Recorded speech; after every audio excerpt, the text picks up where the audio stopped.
Hey guys, before I start this video, I would just like to show you guys I reorganized my some of my figures around, and it looks a little bit different now. So before, all of this on the right side was over on the left side where Omega and Waxer are, but before they were I pretty much just flipped the sides. And I want to know what you guys think of this. So I did this so you could open up the Kylo Ren box and actually see him on the inside. It's probably glare, but yeah, so you can actually see him on the inside of the box now, where before the box was closed on the other side. And I just want to see what you guys think of this, if you like it or you liked it the way before. There are going to be videos that come out after this video that have the old set, and that's just because I pre-filmed them before. So if you guys noticed that, comment down below and say you watched this video. So on to the review, which is the Knight of Ren, right there. Hey guys, so this is my review of the Star Wars Black Series Knight of Ren.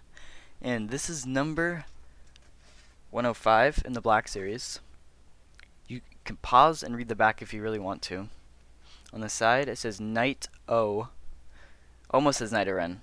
Actually almost says Knight of. They could have got that if they tried.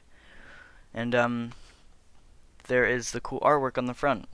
I was excited to pick this figure up because it is one of the newer figures, and it's I think it's part of the newest wave of figures. And same wave Commander Bly is in, and I'm really excited to get him as soon as I can. But that will come out later this month. But this figure is I don't know, because there are is there 8 Knight of Ren? I'm pretty sure there's 8 Knight of Ren. And imagine like being the actors for these characters, and only like this one gets made into like an action figure.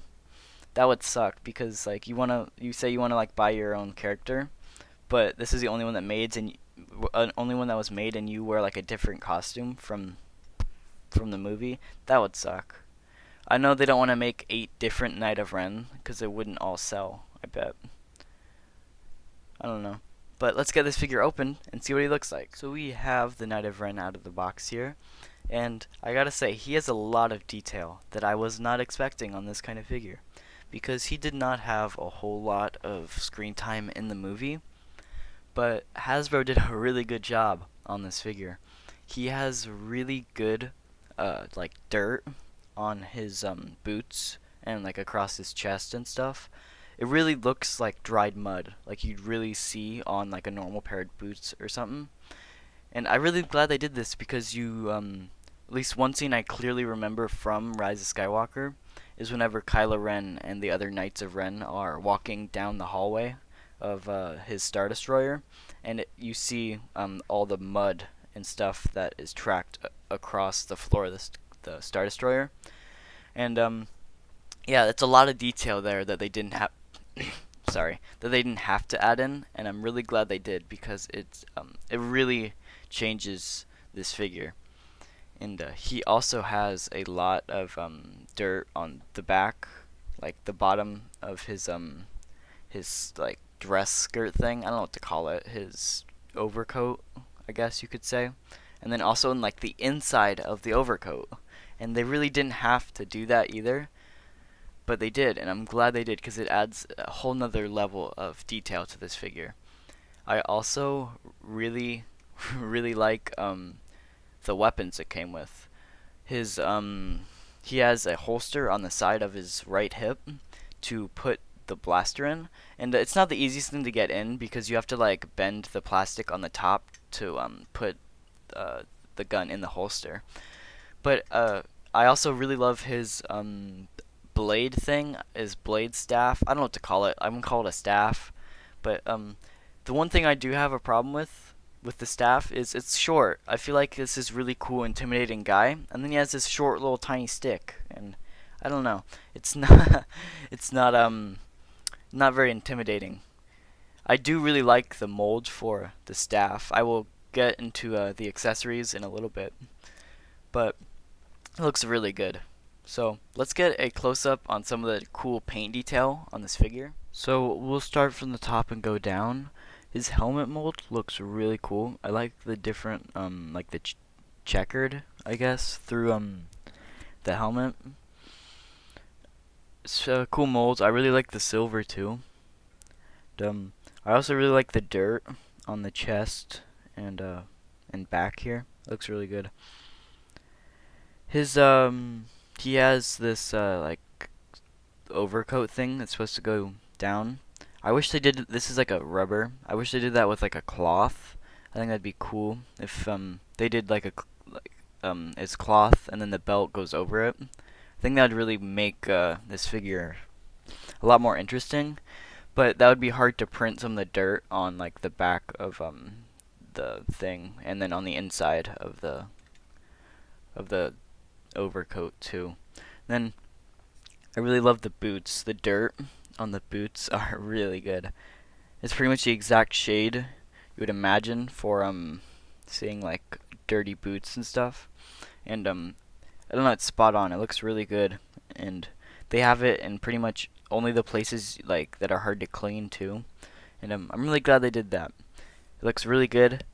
So let's get a close look at the accessories this figure comes with 2 accessories: a really cool looking blaster and his really detailed staff.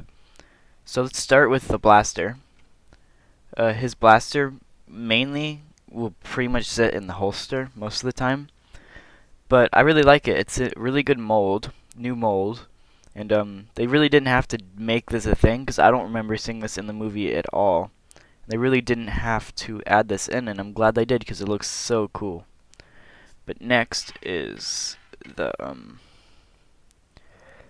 staff, and it looks really cool too. It has insane detail on it and really good paint apps.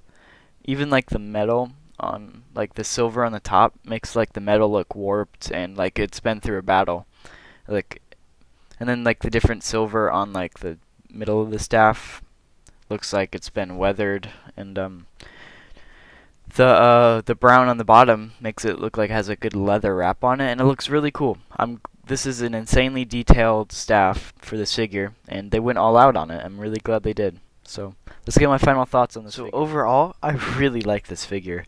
It is definitely one of the best Black Series figures I have seen in a while. It has pretty good articulation, amazing accessories, amazing paint apps, and it's just a really good figure. Hasbro didn't even have to make this figure. I don't think a whole lot of people were like, we want a Knight of Ren. I don't think this figure was really necessary at all. And Hasbro still made it, and I'm really glad they did because it's an awesome figure, and it gets a 5 out of 5 from me. It has really good articulation. It can get more than 90 degrees on the elbow, which is getting pretty close to the Captain Rex elbows. Link in description to that video. But it's a really good figure. It has really detailed accessories. It has really good paint apps with the mud and stuff on the figure, and it looks really good. I'm glad they made this figure, and I suggest this figure to any First Order fan, Kylo Ren fan, or Rise of Skywalker fan. So thank you for watching this video.